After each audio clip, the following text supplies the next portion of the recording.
Hey, what's up guys, welcome back to Astounding Engineers. In this video I'm going to discuss about the recent update regarding the JPSC Assistant Engineer vacancy of advertisement number 519। तो उससे related recently कल एक judgement हुआ है high court of Jharkhand में, और वो judgement double bench में था। उसमें क्या क्या जजमेंट आया उसके बारे में डिस्कशन करूँगा। क्या रिजल्ट आ सकता है, यानी किसके फेवर में जजमेंट हो सकता है। एंड जो थर्ड चीज़ बताऊंगा उसमें ये है कि एग्ज़ाम का होने की प्रोबेबिलिटी क्या है, कि प्रीलिम्स हो सकता है या तो डायरेक्टली मेंस होगा। If JPSC wins the case then obviously mains होगा। तो वो सारी चीज़ें कि यहाँ पे मैं डिस्कशन करने जा रहा हूँ विथ रेफरेंस। यहाँ पे आप देख सकते हैं जो असिस्टेंट इंजीनियर की नियुक्ति में आरक्षण पर फैसला सुरक्षित। इसका मतलब क्या होता है, जैसे जो भी कोई भी जजमेंट रिजर्व होता है ना, रिजर्व होता है तो रिजर्व का ये मतलब होता है कि वो जजमेंट हो गया है, जिसके भी फेवर में है जजमेंट हो गया, बस उसका जो रिजल्ट है वो पब्लिश हो जाएगा विद इन 1 मंथ। वो होता है, ठीक है। उसमें बेसिकली टाइम इसलिए लगता है क्योंकि जो भी हियरिंग हुआ, हियरिंग को प्रॉपर डॉक्यूमेंट फॉर्म में बनने में टाइम लगता है। बेसिकली सारा कुछ टाइपिंग करना पड़ता है एंड वो सारी चीज़ें एक प्रॉपर डॉक्यूमेंट में हो के जेपीएससी या जो भी हाई कोर्ट है, इस केस में हाई कोर्ट ऑफ झारखंड है, तो उसका जो वेबसाइट है उसमें डिस्प्ले होगा वही डॉक्यूमेंट। इसके बाद में बात करते हैं किसके फेवर में ये जजमेंट जा सकता है।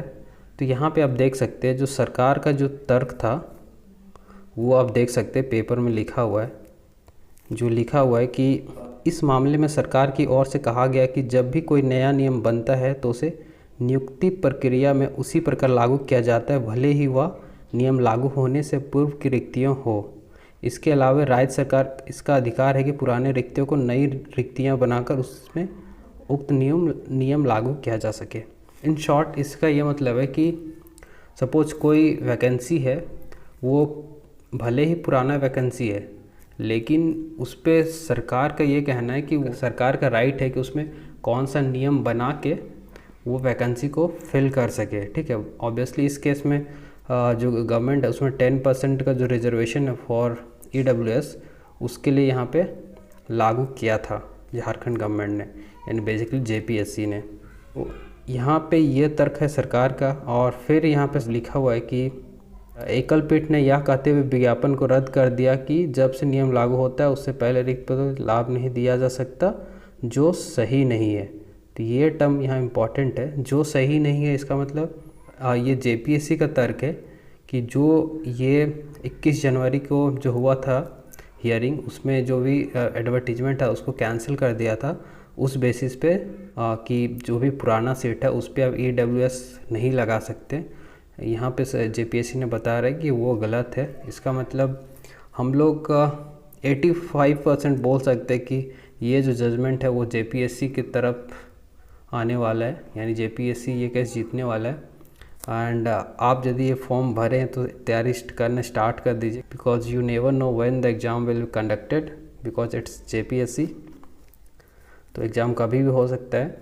आई गेस ये एग्ज़ाम जो होगा ये नवंबर, दिसंबर या जनवरी, ये 3 जो मंथ है, यही 3 मंथ का स्लैब में होने के बहुत ज़्यादा चांसेस है, प्रोवाइडेड कि ये केस है जेपीएससी जीतता है, ठीक है। तो ये सारी चीज़ मैं बता दिया कि रिजर्व फैसले का मतलब क्या होता है। मतलब देखो ये फैसला तो हो गया है, ठीक है। रिजर्व फैसला का मतलब फैसला हो गया है, बस इसका पब्लिश होना बाकी है, ओके।